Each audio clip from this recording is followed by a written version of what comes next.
Bonjour et bienvenue sur Radio CSERT, votre podcast quotidien sur l'actualité cyber du jeudi 14 novembre 2024. Je suis Marc-Frédéric Gomez en direct de l'Île-de-France. Au programme de cet épisode, la CISA et Palo Alto publient en commun un avis de vulnérabilité et un guide de durcissement pour PanOS. Le CERT-FR nous remonte de multiples vulnérabilités dans GitLab, les produits Intel, les produits Fortinet, Grafana, les produits PrimX et bien sûr entendu Ivanti. L'agence américaine, la CISA, a publié une alerte concernant les recommandations de durcissement des systèmes pour Palo Alto Networks, ainsi qu'un mode opératoire sur les différentes vulnérabilités impactant celui-ci. Cette alerte souligne l'importance de suivre les directives de sécurité fournies par l'éditeur pour renforcer la protection des infrastructures réseau. Dans ce guide, vous trouverez des recommandations qui incluent la mise en œuvre de configurations sécurisées, la gestion rigoureuse des accès et l'application des correctifs de sécurité disponibles. On parle de hardening. C'est à lire, ça permet de faire la voiture balai sur tous vos durcissements si vous avez du PanOS. Le document est gratuit, ça serait idiot de s'en priver.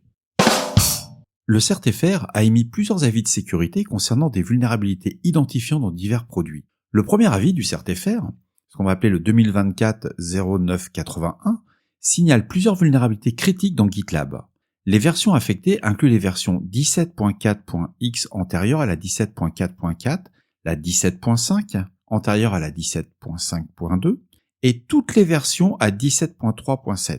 Ces vulnérabilités sont répertoriées sous les CVE suivantes. Ce sont la CVE 2024-102-40, la CVE 2024-74-04, la CVE 2024-81-80, ainsi que la 86-48 et pour finir la 96-93, tout en 2024. Ces vulnérabilités exposent GitLab au risque suivant: atteinte à la confidentialité des données, contournement de la politique de sécurité, deny de service à distance, injection de code indirect XSS. La solution elle est simple, on applique les correctifs, ils sont disponibles et le bulletin de GitLab est vraiment très complet. Les liens dans la description de l'épisode.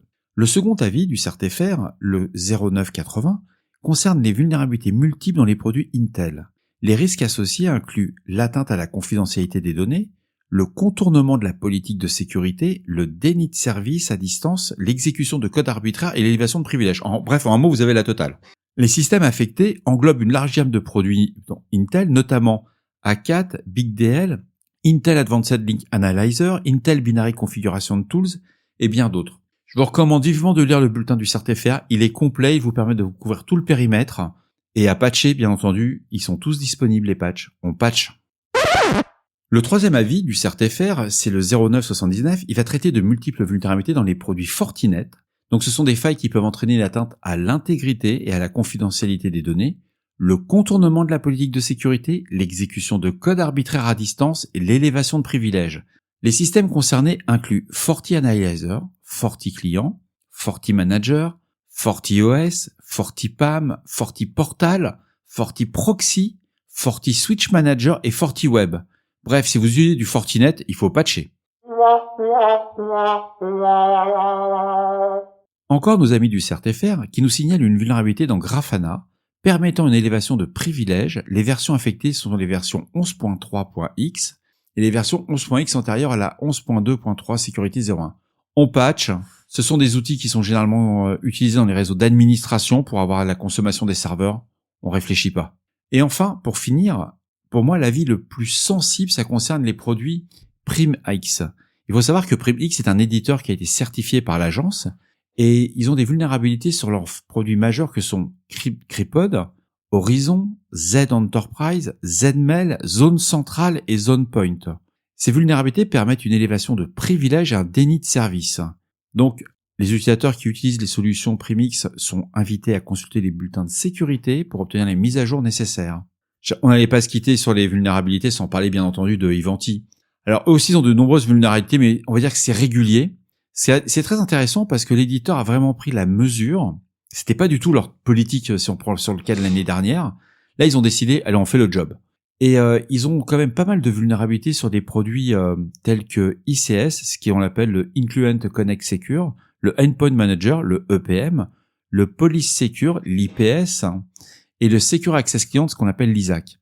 Ils ont sorti les bulletins. Il faut savoir que ces vulnérabilités sont atteinte à l'intégrité des données, contournement de la politique de sécurité, déni de service à distance, exécution de code arbitraire à distance, injection de code indirect à distance, de XSS, élévation de privilèges. Bref, vous avez le package complet.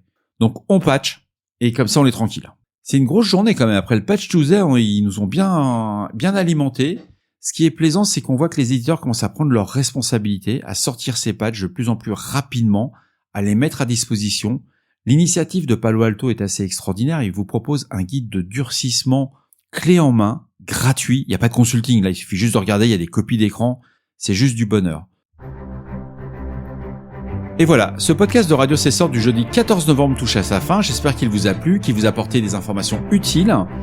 Je serai à Paris tout à l'heure parce que je vais rejoindre tous mes confrères de l'Intercert France. On a une réunion qui va se faire dans le 15e. Ça va être hyper cool, on va pouvoir partager sur des sujets. Je ne sais pas si je pourrais vous faire un feedback parce que tout est quand même classifié, donc il y a des choses qu'on peut dire, des choses qu'on ne peut pas dire. Mais je suis sûr d'une chose, on va bien manger. Ça c'est déjà un truc hyper cool. Prenez soin de vous, on est en France quand même. À demain pour un nouvel épisode. J'ai toutes les questions des auditeurs, ne vous inquiétez pas, je ne vous ai pas oublié. Mais vous m'avez posé des questions de fou, quoi. Et j'ai du taf derrière pour répondre à tout ça. Donc, sur tout ce qui concerne le CFSS V4, je vais répondre. Ainsi que comment on fait une boîte à outils maison quand on ne veut pas utiliser les outils prévus pour ça. Voilà, c'est tout. Au revoir. À demain pour un nouvel épisode.